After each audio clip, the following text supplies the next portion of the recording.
ho! Merry Christmas! Too long didn't read. From the Alan Turing Institute, the UK's National Institute for Data Science and AI. Season's greetings all. Whether you celebrate Hanukkah, Shogatsu, Yule, Kwanzaa, Christmas, or like me, you just like the excuse to eat quality streets for breakfast and argue about the rules of some board game I've never heard of, but apparently we played last year. I'm Jonah, the digital content producer here at the Turing, and here's the gal who puts the diva in Jaya Diva.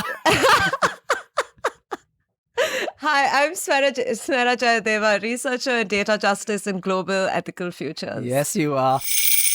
It's the final episode of this series. Over the last 8 months, we've learned about how AI is being used by law enforcement, healthcare providers, landlords, the Olympics, pornographers, and even an AI politician.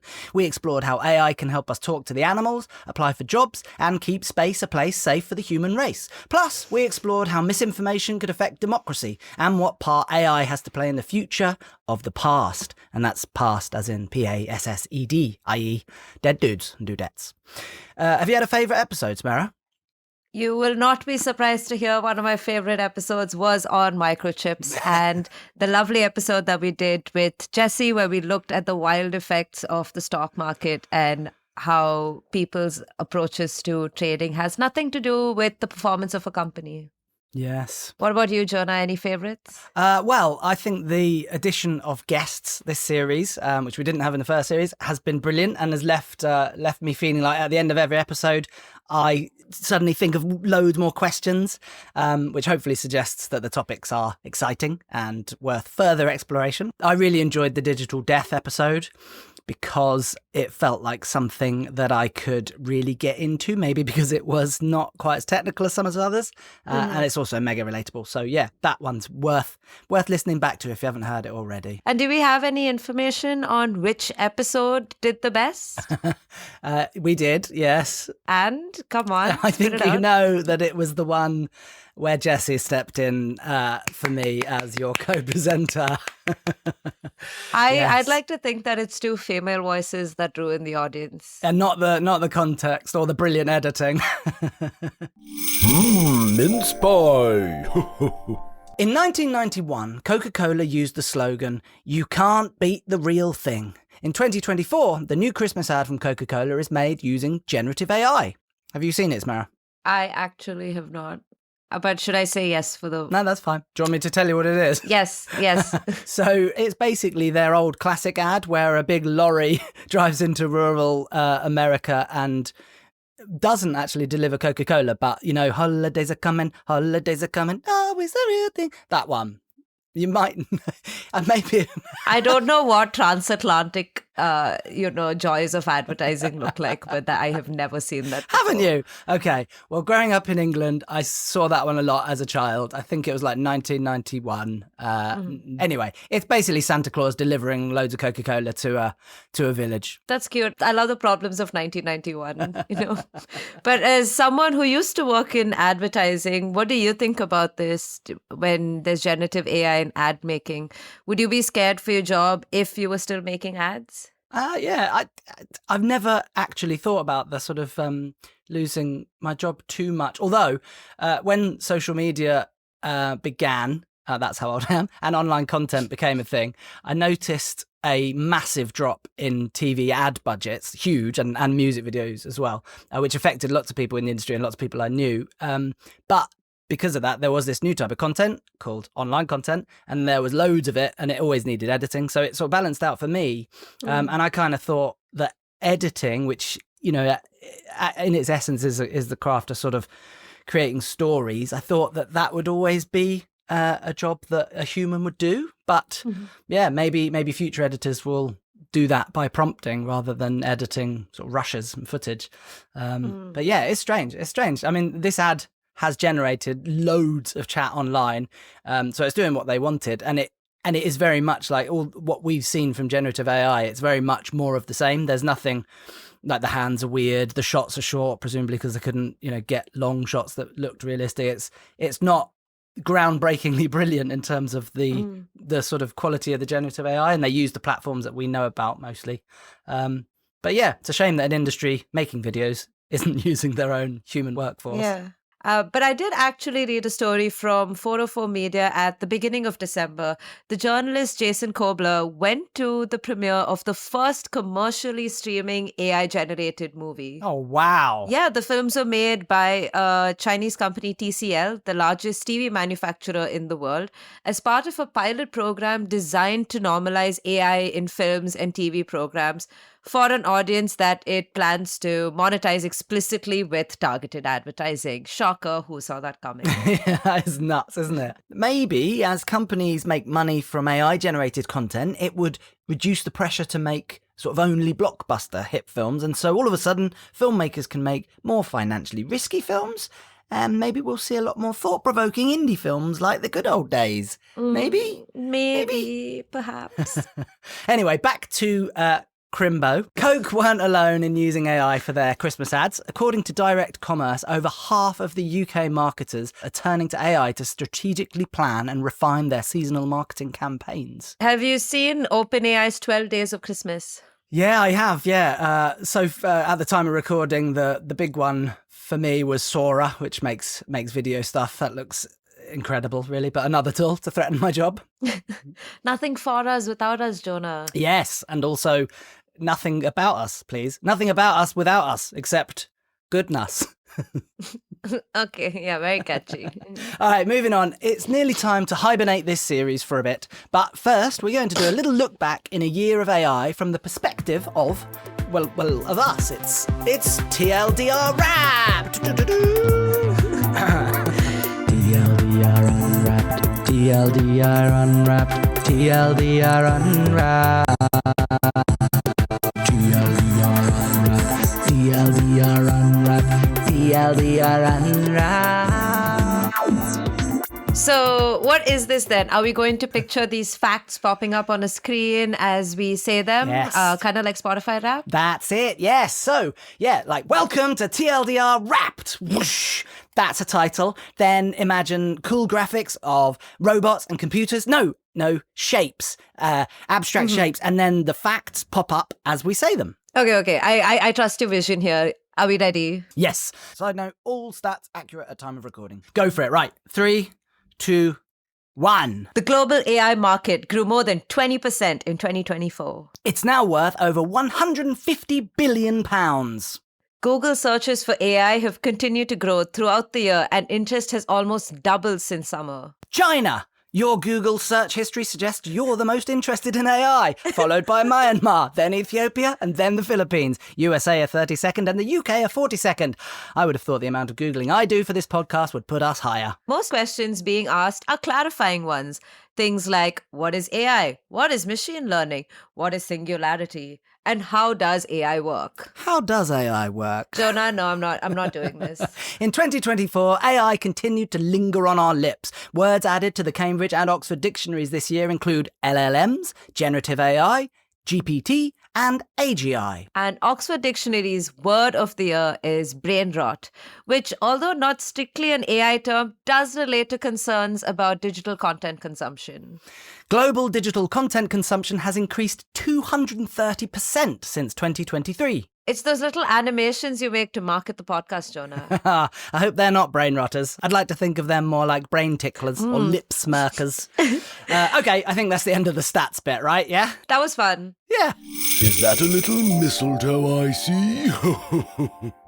Now, Smera, my plan was to put to you the most Googled questions, but I think most of our listeners know what AI is and how it works, but it is interesting that the foundational knowledge is still sought after by a massive audience, isn't it? It is. It's easy to assume everyone knows about the industry, especially when you work here. But of course, it's still a new and extremely complex technology. So many acronyms and initialisms. So I still want to ask you questions. So I did the old method of autofill. I began typing a question about AI into Google, incognito mode, and got some good questions I want to fire at you. Ooh, exciting. Yeah, I got worried for a second when I typed, "Is AI?" and waited for the autofill to give me thousands of brilliant artificial intelligence questions. And what I got top was, is Ainsley Harriott married? And then, is Air China good? is air a mixture and is air fryer healthy? And I was so confused. And then I added a space after AI and I was away. Right, I'm going to shoot some quickfire questions to you, okay? There are a few categories made from different interrogative words like why AI, what AI, will AI, has AI, and so on. Are you ready? Okay, I'm as ready as I'll ever be. Is this like an animation on screen too? Yes, it could be. Yeah, okay, all right, cool. Imagine the title flying on the screen. Autocomplete. Completed. Nice title. Thank you. Right. From you, I want snappy but insightful answers, okay? Snappy, insightful, balanced, considered, and ideally true. Sure. Such an easy ask. What could go wrong? Okay, we're going to start with can AI? Can AI make me money? Yes. This is snappy. Okay, now balanced. Snappy. Now let me give the whole balanced answer. Yes. If I is someone who knows how to use the internet, if I is someone who can speak the English language really well, and if I is someone who's willing to sit down and have someone on the internet tell you lots of different facts and figures about how they can help make money off AI, then yes, you can definitely make money off AI. To give an example, we've had cases where folks have made little jingles on with generative AI, put it up on Spotify, and then monetized off that by just playing it a bunch of times. So yes, with the current landscape, AI can make you make money. Nice. Great answer. Thank you. Can AI predict lottery numbers? I don't think so. I feel like it's a no. That just the permutations and combinations you need of numbers and AI getting it spot on is just, it's too much. But also, lottery numbers are something in the future. So you can't predict the future with AI. Yeah, the computation is a bit too much and the probability of it being the right numbers is just way too high. Or here's the flip side of your argument, right? Absolutely it can if it gets it right. Like all it has to do is give you 6 numbers and if you win, then it did. Okay, we're going to move on to will AI. Will AI take over the world? No. Okay. Will AI replace programmers? Oh, that's a hard one to answer. I think because I'm not a programmer, I don't fully know how to answer this when it comes to the actual practical realities, because we do know that a lot of these generative AI, chatbots are able to give us answers and support with some of the code that people are writing. So I think it is still there as a supporting tool. But we've also at the same time seen massive layoffs in the tech industry of programmers, and for the last, I don't know, nearly half a decade or more, we've been saying computer science is the future. So many kids have been going into doing software engineering, and we finally reached a point where now you're not going to get a job even if you do. So I'd say this is it's a tricky one. Yeah. There's both sides of the coin on this one then. Okay. Well, this one feels a little personal since we've been talking about it. Will AI take my job? It can do podcasts, it can write scripts, and it can do videos. What's left for me, Smera? Has AI passed the Turing test? Okay, this is an interesting one because the Turing test was never meant to be taken as seriously as some people like to take it, as this litmus test of sentience or consciousness. It's more, and for our audience, the Turing test is essentially a very basic way of testing whether we'd be able to tell the difference between a machine answer versus a human answer. Yeah. And I think with the wide probability of answers you could get from a human and the nature of technology as it is, it's easy to conflate the two and believe that you are sentient just because it gives you an answer in a certain way and you can't tell the difference. At a fundamental level, it has passed the test, but the test itself is not a very good test, and that's probably where we should focus our attention. Cool. Has AI written this? That's a funny thing to write into Google as a question, isn't it? Because you wrote it, but then did AI actually write it? And then who's answering it? It'll be AI with the top answers in Google. That's like when you film a mirror and you just get loads of mirrors going on forever. I actually, to be fair, I don't think I can answer that question with any level of certainty. No. Because of the amount of data that's being pushed into it, autocorrect itself would be a form my of, gosh, yeah. machine completion of a sentence. So a human, technically, since the Yes. machine finished the sentence, the machine wrote Oh a my part of that gosh. sentence, You've right? blown my mind, absolutely. All right, has AI peaked? No. No.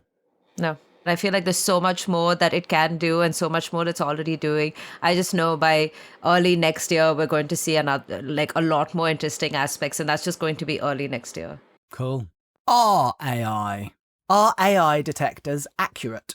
So you're talking about like if you submit like a document, can it? Yeah, I presume so. I mean, I'm not talking about anything. This is what people ask, and I guess it's up to us to guess what they're referring to. But I figured it was like checking a publication and making sure that it's real. I don't know. What do you think?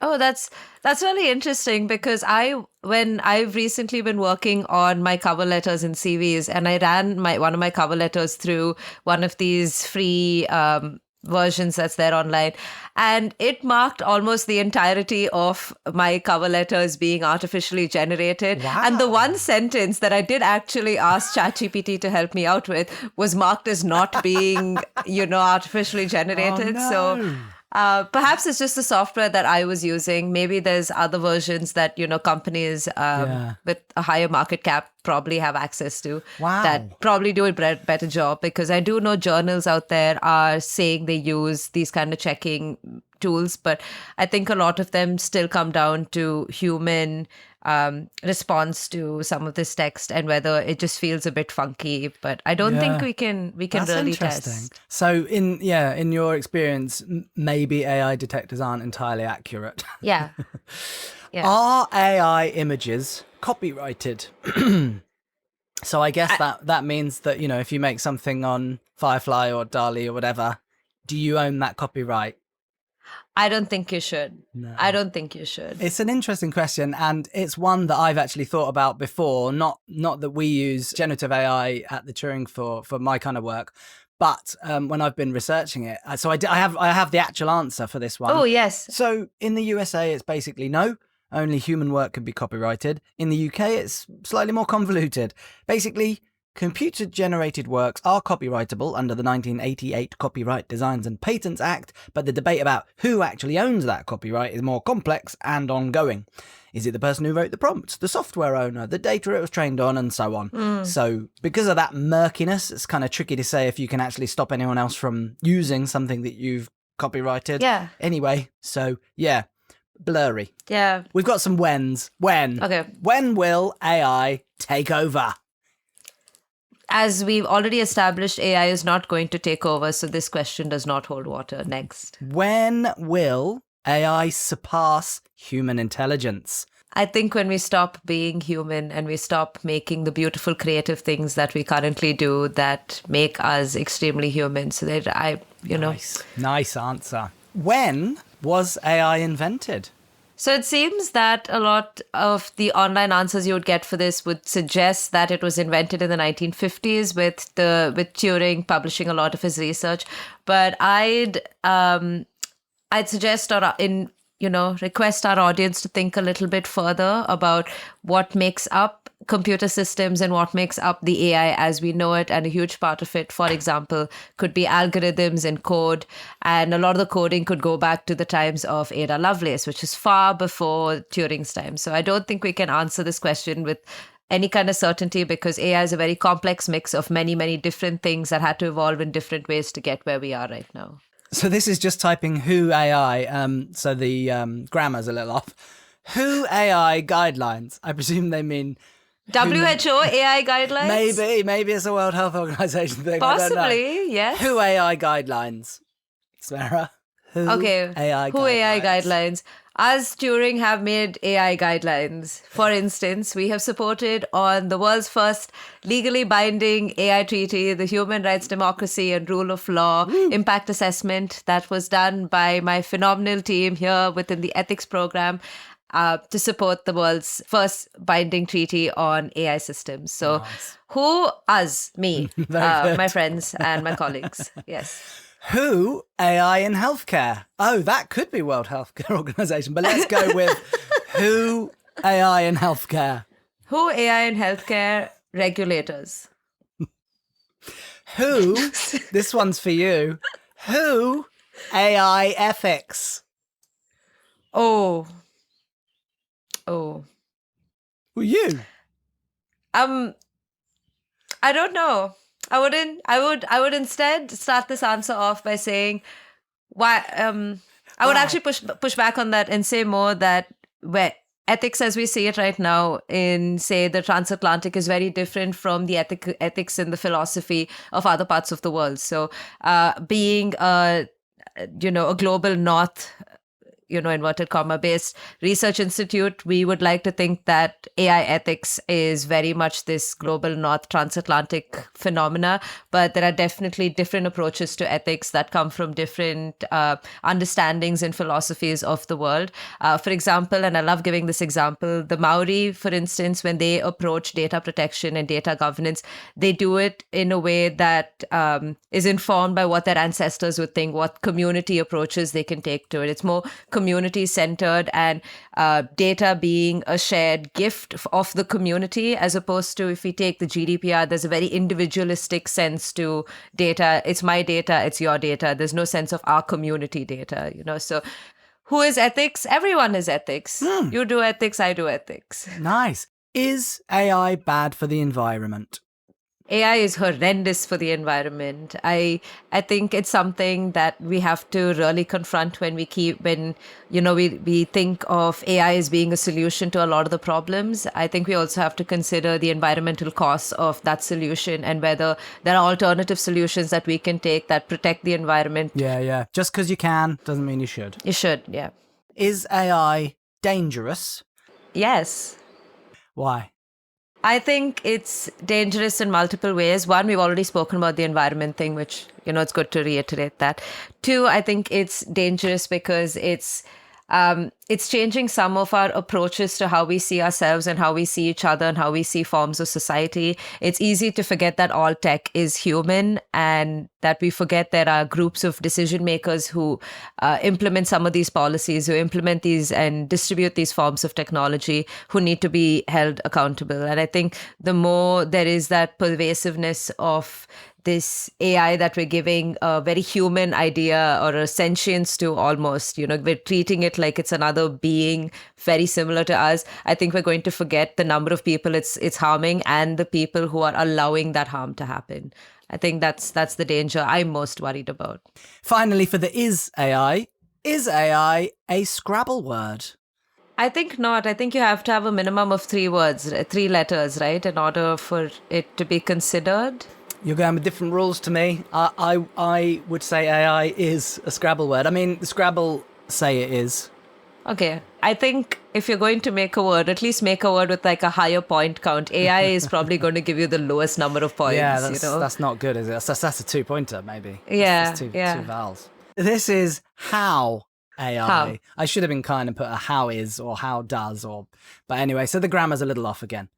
How AI works.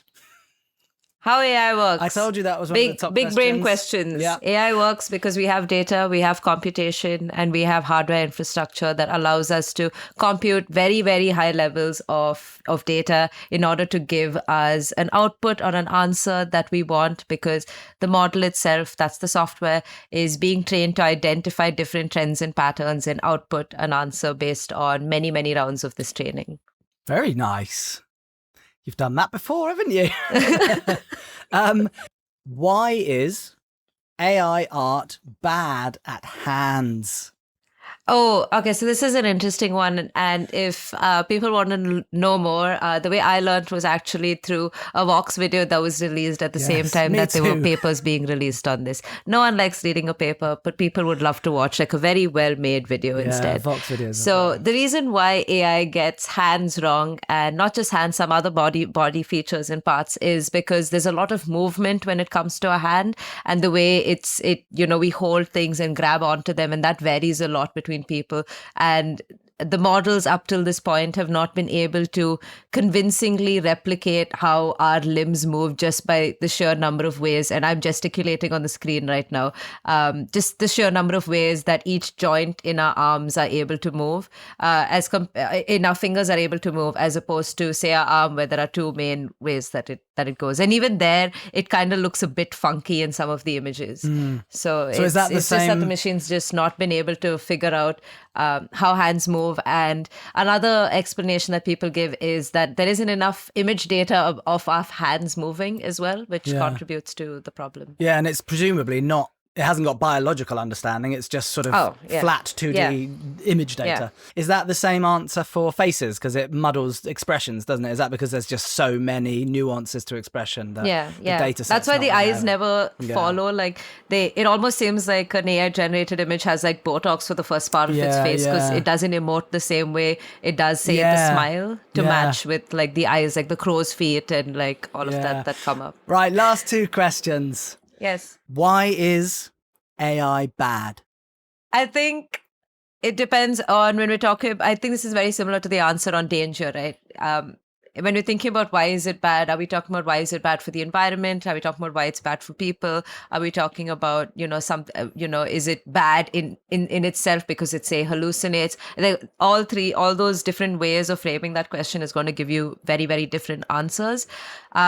For me personally, the first thing that my mind thought of when you asked that question is, and the first answer that I could give to that question is, AI is bad because of some of the people who've built it and the lack of responsiveness they've had to current world problems in the way they built it. That's why AI is bad. And why is AI good?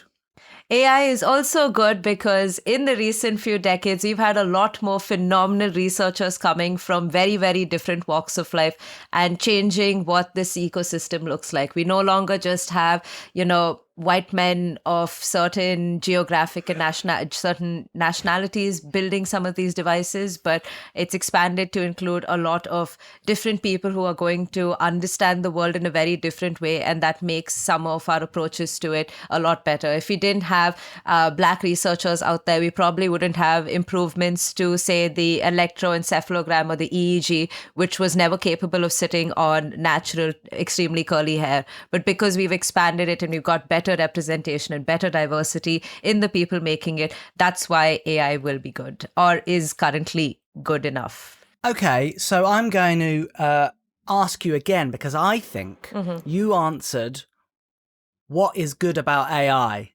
whereas the question is, why is AI good?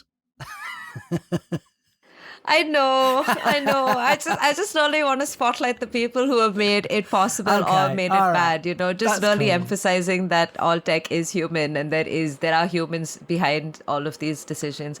But why is it good? I think it's currently good because outside of the people question, I think we have better access to data. I think in the last few years, we've been recording a lot more information and putting it down in ways that are digitized, which makes it easier for us to, scale that up on a very, very high level and get the kind of outputs to mind-boggling questions that we could never do before. If you told someone, 60 years ago that they're going to be able to map out the human gene and we're going to be able to map out protein structures, which has been confuddling scientists for so many years, they would never believe that you've reached a point, but they wouldn't even believe that you have this much of data out there in the future. But now we do have data. So I think that's what's making a lot of these big changes to it. And that's probably why we have better AI now. I wouldn't say good, but better. That's all the questions. Thank you very much. I have a question for you. Oh, no. Yes. No, it's not a hard one. I'm just curious to hear what you have to say about this, because I'd gone for an event that was engaging with the public on forms of, their responses to AI, what they think it is, their fears, worries, hopes for the future. And one of the participants in that interaction said, how, if technology keeps improving or advancing the way it is right now, what is a way that we can prove we're human or prove who we are? Because it feels like everything can be replicated or damaged or digitally altered but so how would you prove yourself if everything can be replicated? And who am I proving myself to? Anyone, like say each other, what if it reaches a point where we have to prove we're human? How would we do it in a convincing way? Or Is this in a physical place or in a digital world? these many sub questions weren't asked.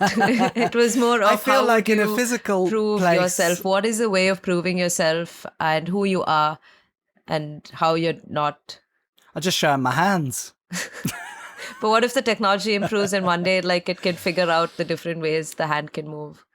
Oh my gosh. Did someone have a Yeah. good answer for this? No one did. It was just a very interesting question. And I couldn't think of anything. Yeah, I mean, my first sort of thought was to describe nostalgia or the smell of cut grass or a memory or a feeling. What is love? But, you know, all those data points will be out there for any AI to learn from. I don't know. Do you have an answer that you've thought of since? I couldn't. I thought of like barcodes. I thought like a drop of blood. But like, Yeah. I feel like every form we have of verifying this information is also down to technology. So Yeah, if we make all forms of technology interoperable and sharing, permissions to do things, is there any like what if it just chooses not to accept our answer or fudges the results in some way? Yeah, that's a really interesting question. Yeah. One for next season, maybe. Listeners, what would your answer be? Are there any of those questions that I fired at you, Smera, that you, were there any that you were hoping would crop up? Like, is there anything that you think, oh, people should be searching this and I want to answer it? So here's your opportunity. I think all of them are questions that I think at a foundational basis we should all be asking. I don't think it's just for, the general public, but I think even us as researchers have to keep asking these questions, like the environment one, what's the cost of continuing to do it, or what's good or bad about AI rather than blindly accepting and using it or implementing it in our businesses, really asking why it's useful, what it's doing, what's the state of the art right now. Yeah. Oh, good. So this has been quite a good reflection on the year. Yes. Thanks, Google. Yeah. That chimney's particularly narrow. Oh dear. Oh. Okay, before we go, I just want to point our listeners in the direction of something really cool that I think our audience would really appreciate. So, for the last few months, Jessie, the third wheel of this TLDR Morris Minor, has been putting on the Turing lectures at King's Place in partnership with the Knowledge Quarter. The trio of lectures, titled In AI We Trust? Explores the complex relationship between artificial intelligence and society, examining its impact on our democratic processes, decision-making systems, and crucially, trust. So head over to the Turing's YouTube channel or our website and have a watch. They're fascinating, aren't they, Smera? Yes, they were really interesting. It's been great to hear about people's responses to that. And many people who have attended, I've met at conferences after that. So that just shows you how phenomenal some of these questions and lectures have been. So I highly recommend everyone go listen and watch them. That's the Smera stamp of approval. It's time, Smera, to say farewell to Smera. To Smera. This is your final episode. And the final episode of the series. How do you feel? It's a lot of emotions. This year has been a lot of emotions. Yeah. I think this has been one of the most fun things that I've done at the Turing, and it almost like makes me realize why I'm in this field sometimes. Just being able to be curious, ask these questions, talk about it. Everyone loves a little chit chat, so It's been a pleasure. I won't say working with you. It's been a pleasure getting to know you and chat to you. It's been a pleasure getting to know you as well. Thanks for enlightening me. Well, let's not say goodbye, but only farewell. See you later. Later. Okay, so you know what? In Canada, or like the way my grandma would say it is, you never say goodbye. That's bad. You should never say I'm leaving. Yeah. You have to always say I'm going to go and come back. Okay. So in Canada, you'd say "Nan hog bartini," as in like I'll go and come back. You don't just say bye and walk Right, out. okay. And my grandma would be insistent on that. So Okay. maybe that's the way that we would say All it. I'll be I'll leave and come back. I like that. Give me the phrase again. Nan hog bartini. Yeah, that. Yeah, That, and I'll yeah. just go with with your other catchphrase, toodles. Doodle! Okay, that's it for this season of Too Long Didn't Read. Thanks for joining us. Follow us on LinkedIn, Instagram, Twitter, Visit our website, that kind of thing. You can keep up with what's going on, when we'll be back, what's happening. Email us at podcast@turing.ac.uk. Please give a thumbs up or a review or a follow and a share. All those kinds of things really help. And let us know if there's anything you want to hear next time around. All the best, happy holidays, and toodaloo.